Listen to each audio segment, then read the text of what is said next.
Kung nagmamaneho ka sa Maynila, kailangan mong marinig ang balitang ito.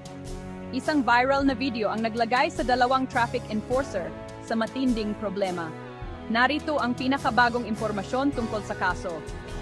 Ipinresinta ni Manila Mayor Isko Moreno sa media ang dalawang traffic enforcer ng Manila Traffic and Parking Bureau matapos silang mahuli sa video na nangingikil ng motorista sa kahabaan ng Lacson Avenue.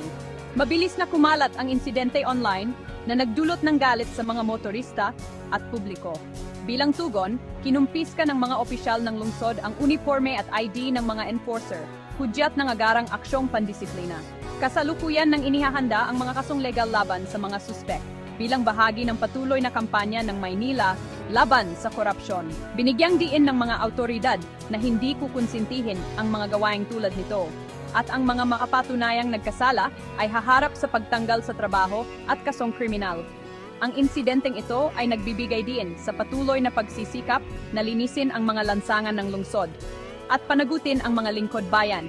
Manatiling nakatutok para sa mga update habang patuloy ang investigasyon. Huwag kalimutang mag-subscribe para sa mga update sa kasong ito at iba pang balita.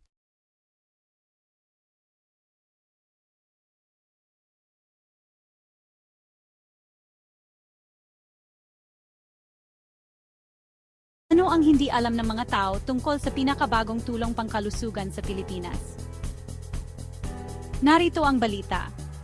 Noong Hulyo 9, 2025, pinangunahan ni Pangulong Ferdinand Marcos Jr. ang pamamahagi ng Patient Transport Vehicles o PTVs sa mga lokal na pamahalaan sa buong Luzon. Layunin ng inisyatibong ito na bigyan ang lahat ng 1,642 munisipalidad sa Pilipinas ng kahit isang PTV bago matapos ang 2025. Bakit ito malaking pagbabago? Ang mga sasakyang ito ay mahalaga para sa malalayong komunidad upang matiyak na ligtas na makarating ang mga pasyente sa ospital sa panahon ng emergency. May mga stretcher, oxygen tank, at medical equipment sa loob. Handa ang mga PTV na maglingkod kahit sa pinakamalayong lugar. Ang mga rehiyon tulad ng Ilocos, Cagayan Valley, at Central Luzon ay nakikinabang na may daan-daang PTV na ipamahagi. Bahagi ito ng mas malawak na pangako na pagbutihin ang akses sa pangangalagang pangkalusugan para sa lahat ng Pilipino.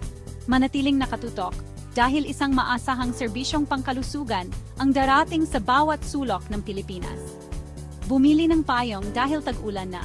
Mag-check out na sa profile ng Balitang Pilipinas.